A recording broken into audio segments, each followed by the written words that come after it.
Além da busca. Verdade.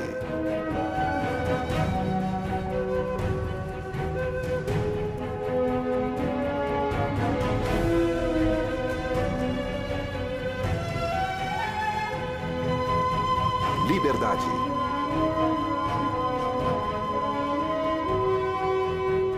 Esperança. O que está acontecendo? Sinais. Além da culpa. A busca pela paz.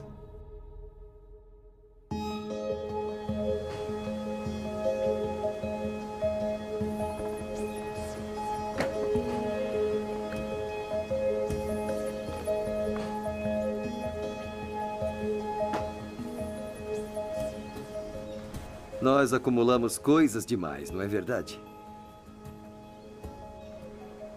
Aquele livro que ganhamos de Natal no ano em que estávamos interessados em jardinagem, as roupas que custaram barato e as National Geographics que não conseguimos jogar fora. Às vezes nossas vidas têm muita bagagem, coisas que nunca pretendemos guardar, coisas que não queremos mais, mas não conseguimos nos livrar delas. E as carregamos por muito tempo. Às vezes, pela vida inteira.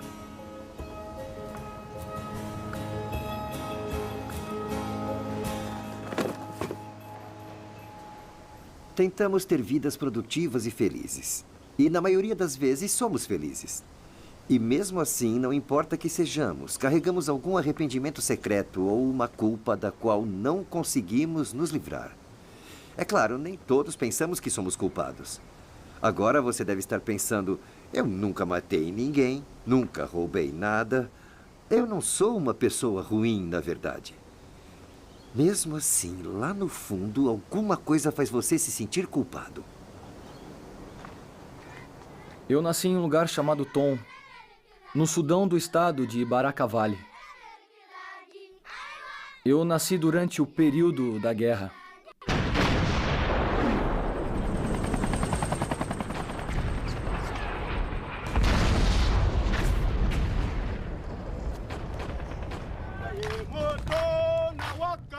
O SPLA foi formado e isso trouxe muita atenção. Os árabes chegaram e capturaram minha cidade e mataram muitas pessoas. Algumas famílias foram estupradas e um dia nos perguntaram quantas crianças estavam dispostas para serem treinadas para serem soldados. Todos estavam interessados. Ninguém foi forçado. Para mim, o meu desejo era vingar o que tinha acontecido na minha cidade e eu disse, tá bom, eu vou aprender a usar uma arma. Estávamos todos felizes e não conseguimos dormir naquela noite porque sabíamos que iríamos ser treinados. Acredito que sobrevivi por uma razão, contar a minha história para tocar vidas.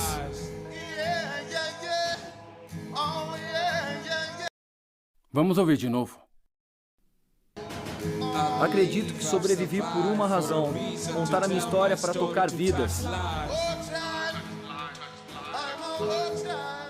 Uma carreira bem-sucedida na música é um longo percurso a partir da cidade do sul do Sudão, onde Emmanuel Jahar nasceu. Emmanuel é um rapper com um álbum número 1. Ele tocou no Live Aid em Cornwall e contribuiu com bandas do Reino Unido como Faithless e Razorlight. E a sua música Bye fez parte da trilha sonora do filme Diamante de Sangue. Ele escreveu uma autobiografia e até tocou no show para o 90º aniversário de Nelson Mandela. Foi uma longa jornada a partir das zonas de guerra do Sudão. Ele é um homem com uma nova vida. Parece um pouco como um conto de fadas. Bem, mas não foi.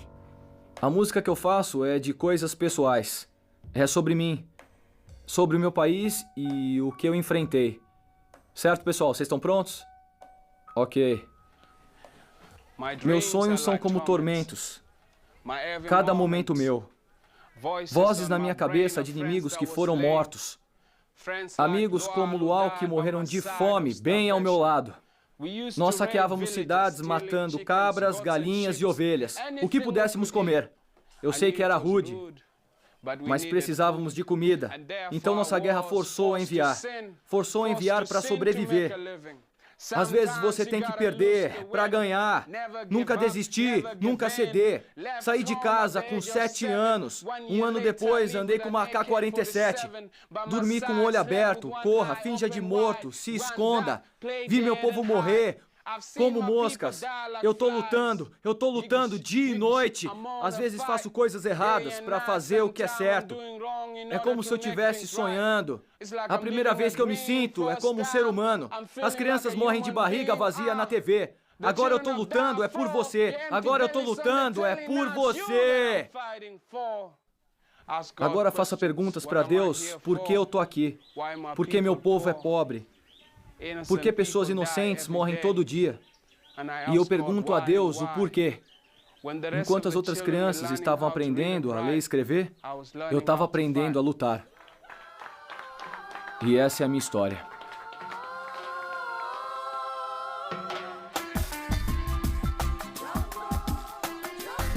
Quando uma criança nasce, ela é livre, entende? Ela não sabe quem é seu inimigo. Perdi a minha infância. Mas no momento eu estou seguindo com o que eu tenho. E com o que eu posso alcançar.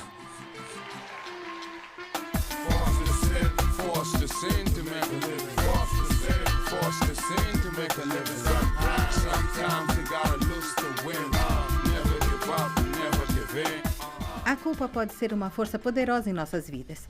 Há alguns anos, nos Estados Unidos, o caso do assassinato de uma jovem foi encerrado. A polícia recrutou um psicólogo que sugeriu esconder o microfone no túmulo da vítima, para ver se alguém iria lá confessar seus pecados. Alguns meses depois, um homem apareceu cheio de culpa e desabafou, implorando o perdão da menina morta. E a polícia pegou o culpado. O Dr. Hart está pronto. Obrigada. Vamos entrando. Oi, Daniele. Prazer em conhecê-la. Prazer em conhecê-la. Foi fácil chegar aqui? Foi. Sem imprevistos, o que é bom. Então, por que as pessoas sentem culpa? As pessoas sentem culpa porque são feitas para sentir culpa. Isso faz parte da estrutura básica. Diferentemente de qualquer outra forma de vida, os humanos têm um sistema único que, na verdade, é um sistema de alerta. Também é um sistema que ajuda na honestidade e faz de você uma boa pessoa. É surpreendente, não é? Que nascemos através do pecado, mas Deus nos dá a capacidade de sermos bons.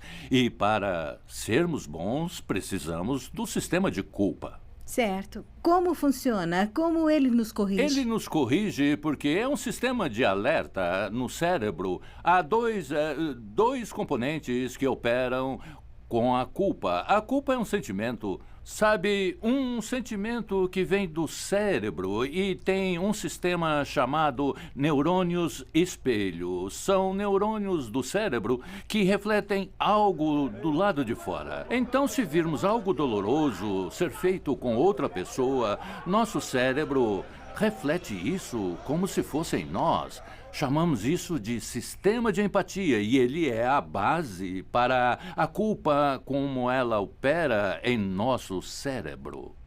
Se alguém não tem essa culpa, as consequências podem ser graves. Há um grupo de pessoas que não sentem culpa. Nós as chamamos de sociopatas, psicopatas. Elas estão nas prisões, elas assaltam, roubam. Elas não sentem nenhuma culpa.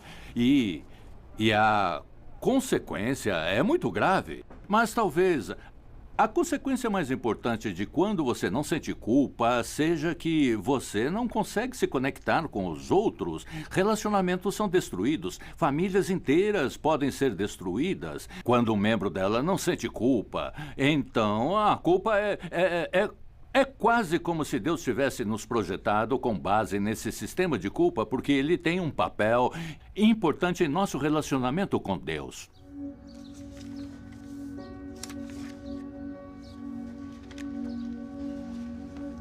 Você não precisa ser um soldado criança para se encontrar preso na culpa. Porque quem nunca lutou contra uma consciência culpada? Aquele sentimento de que você fez alguma coisa errada ou de que negligenciou o que sabia ser o certo. Você tenta racionalizar, Mas no fundo, a culpa é uma voz silenciosa que não quer calar a boca.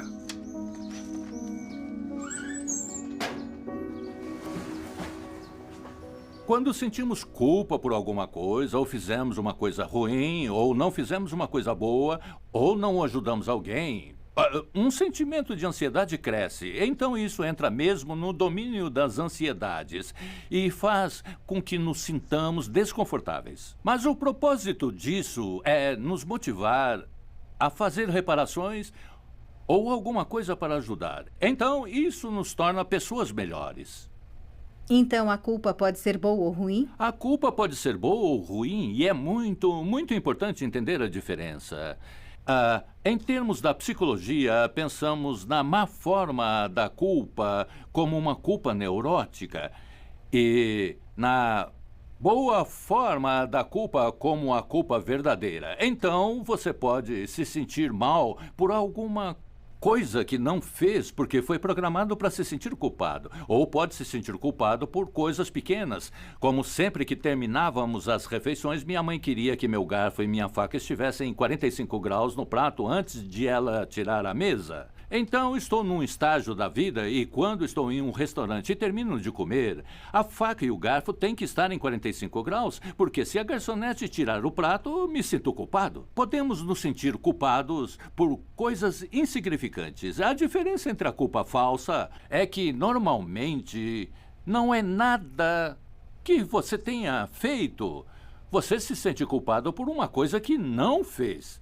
Enquanto a culpa verdadeira é por você perceber que fez algo terrível. Eu te humilhei, te critiquei pelas costas.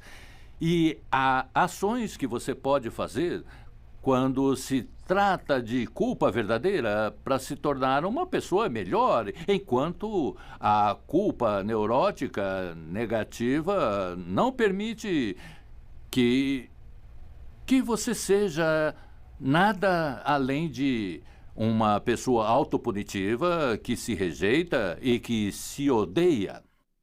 Mais alguma pergunta? Aqui! Ei! Você já matou alguém? Caramba, que pergunta pesada.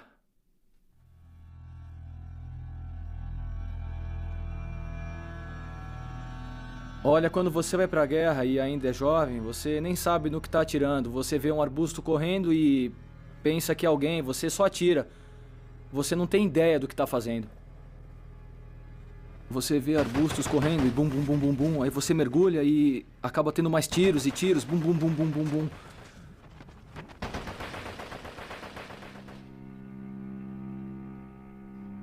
Nós tínhamos tanto ódio. Tinha um cara e ele não tinha uma arma. Ele não tinha nada. A gente estava batendo nele. A gente estava machucando muito ele, sem parar. A gente batia... Ficava batendo bem aqui na cabeça dele e a gente machucou ele bem feio. Bem aqui atrás, nessa parte aqui da cabeça. Dá uma sensação de alegria, eu sei lá, de que você é um homem e conseguiu fazer alguma coisa. A gente cortou ele em pedaços. Espancamos ele até a morte.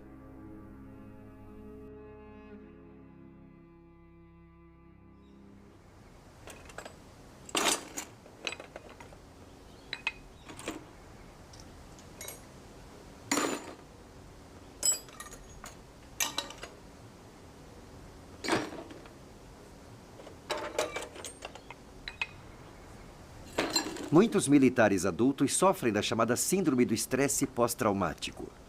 Não é apenas o medo por sua segurança ou por ver seus colegas sendo mortos. Muitos lutam contra o que eles mesmos fizeram em batalha. Não estamos falando sobre criminosos de guerra, apenas homens e mulheres fazendo o que se faz na guerra. E muitas vezes, apesar de justificada, a culpa dificulta a estabilidade de suas vidas. Agora sabemos que o transtorno do estresse pós-traumático tem algumas implicações na culpa. Por exemplo, com as guerras que estão acontecendo, temos algo chamado culpa do sobrevivente. Quando você sabe que todos do seu pelotão morreram e você foi o único que sobreviveu.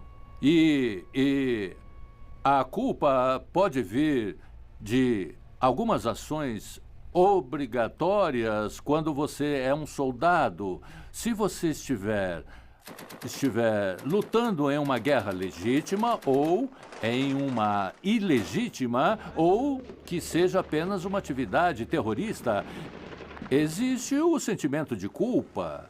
Você acaba carregando o ônus da responsabilidade. Isso pode ser muito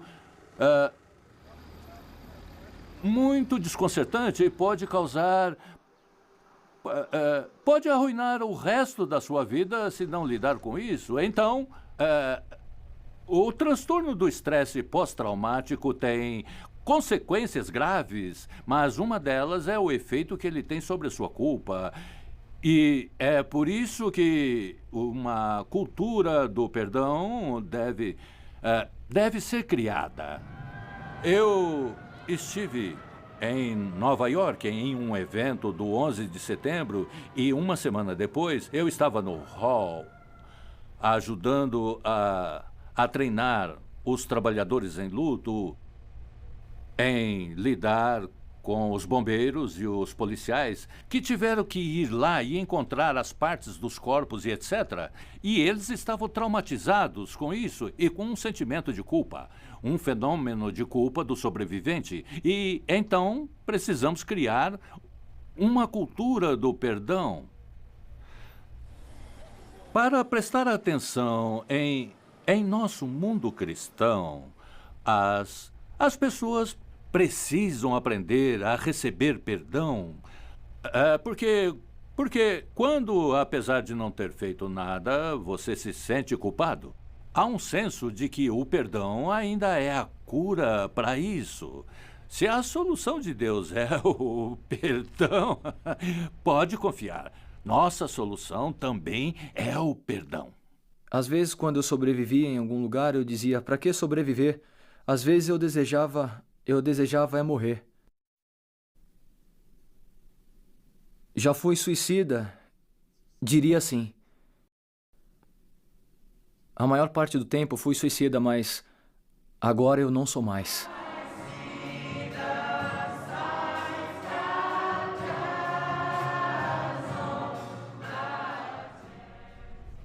Eu só vim dizer um oi para todos e agradecer a Deus pelo modo que Ele me trouxe e me tirou de momentos difíceis que eu passei em toda a minha vida.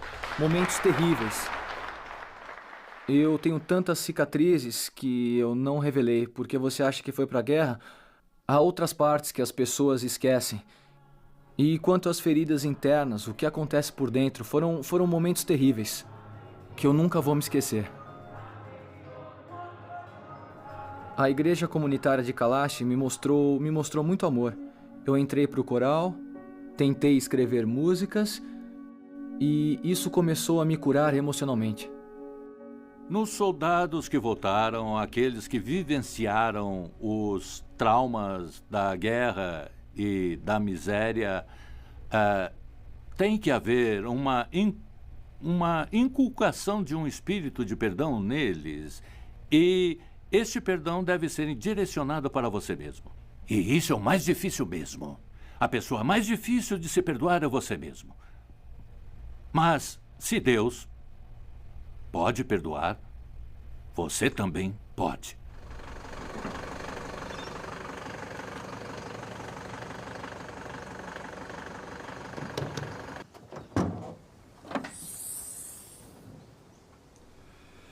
Bom, a gente pode ir parar em lugares muito difíceis, não é? Às vezes somos nós mesmos que os criamos. E às vezes nós somos jogados neles. Nos encontramos presos, sem nenhuma saída. Em momentos mais tranquilos, percebemos que dissemos, fizemos e pensamos coisas que não são nada ideais. A Bíblia se refere a isso como pecado. Eu sei que é uma palavra fora de moda, mas ela só significa que fizemos e dissemos coisas que machucaram os outros e vão contra os planos de Deus. Culpa é a dor emocional que diz que temos um problema. E quando a culpa vem, e ela vai vir, nós temos uma escolha de como lidar com ela. Podemos tentar evitá-la usando drogas, a afogando, a ignorando, a sexualizando, a medicando. Ou podemos permitir que alguém a tire de nós. Completamente.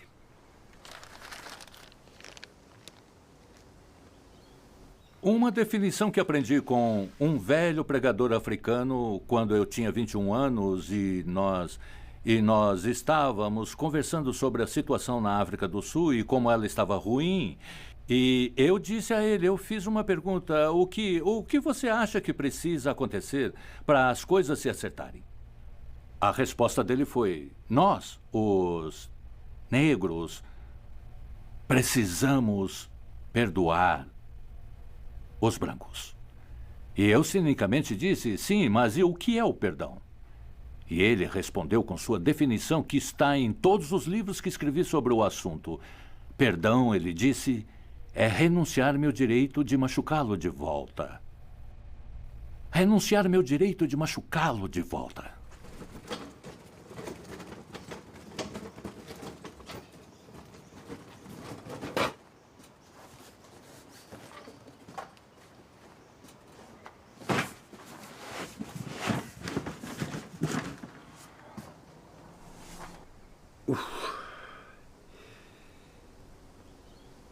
Ser salvo, ser libertado. Isso deve ser a coisa mais incrível que pode acontecer com alguém. Ainda mais alguém que esteja preso pela culpa ou decisões ruins.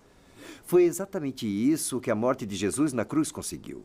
Então, se você se perguntar o que a morte de Jesus em uma cruz romana há 2000 anos tem a ver com a gente hoje, é isso. Na cruz, Jesus aceitou a punição por nossa culpa. Ele disse, se confessarmos nossos pecados, Ele é fiel e justo para nos perdoar e nos purificar de toda a injustiça. A sua, a minha, a de Emanuel, a culpa do mundo todo caiu sobre Ele. É isso que tem a ver com a gente hoje. É a promessa permanente de uma vida livre de culpa.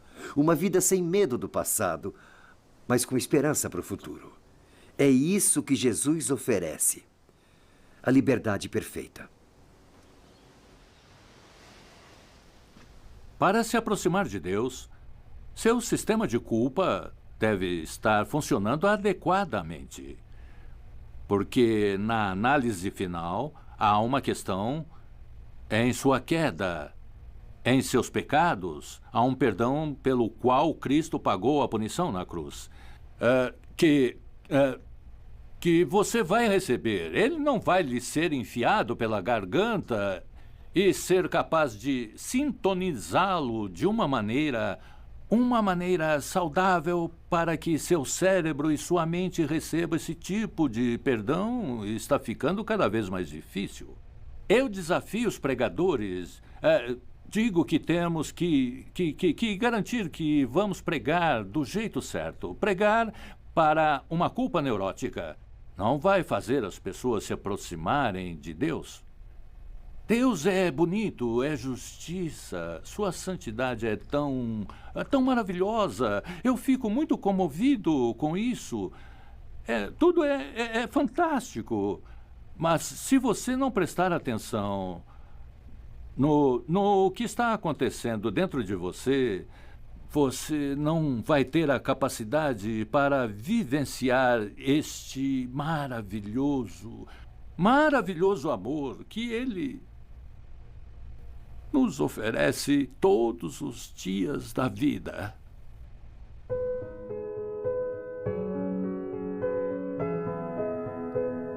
Quando eu estou no palco, eu levo a sério quando digo que a gente não pode mudar a vida das pessoas com a nossa própria força. Então precisamos de um poder sobrenatural para nos ajudar. Deus nos ajude a ter um ótimo show e ministrar para pessoas aqui. Eu lhe agradeço e oro em nome de Jesus e a tua força eu lhe peço.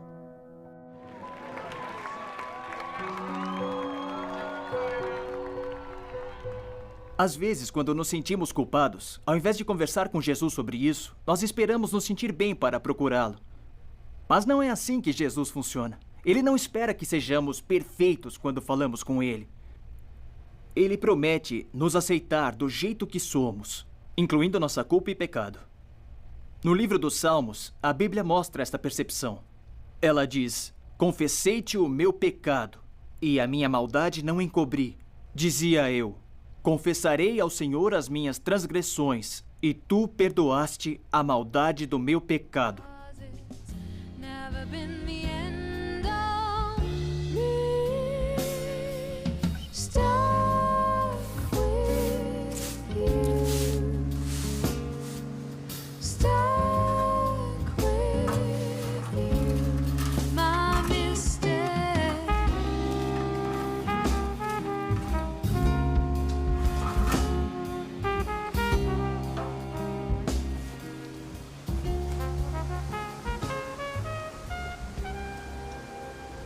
Por que só Jesus pode remover a culpa? Como isso funciona? Bom, eu vou tentar explicar assim. Se eu tivesse uma hipoteca de $1 milhão e caísse em momentos difíceis e não tivesse esperanças de conseguir pagar, o banco me daria várias opções. Eles poderiam barrar minha casa e eu perderia tudo. E isso é justiça. Eu assinei a hipoteca e não posso reclamar. Ou poderiam perceber que eu tive um problema e me dar mais tempo para pagar. Isso é piedade.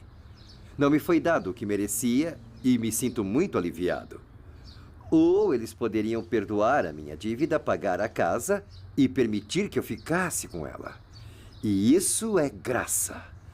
Seria muito incomum um banco fazer isso. Mas é exatamente isso que Jesus faz toda vez que o procuramos. Quando nos sentimos culpados é porque, na verdade, burlamos a lei de Deus. A primeira pessoa a quem fizemos mal foi Deus. Então, Ele é o único que pode pegar nossa culpa e perdoá-la. E foi isso que Ele fez. E ainda faz. Ele aceitou a punição que a lei pedia e me deu uma vida que eu não mereço.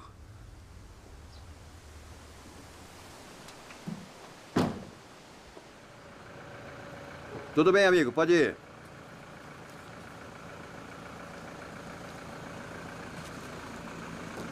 Não somos todos crianças soldados, fraudadores ou mesmo infratores. Mas todos tivemos momentos em que quisemos um novo começo. Jesus, através da cruz, nos ofereceu uma chance de recomeçar. E Ele começou tirando o fardo da culpa. Isso muda uma vida. E tudo o que preciso fazer é aceitar.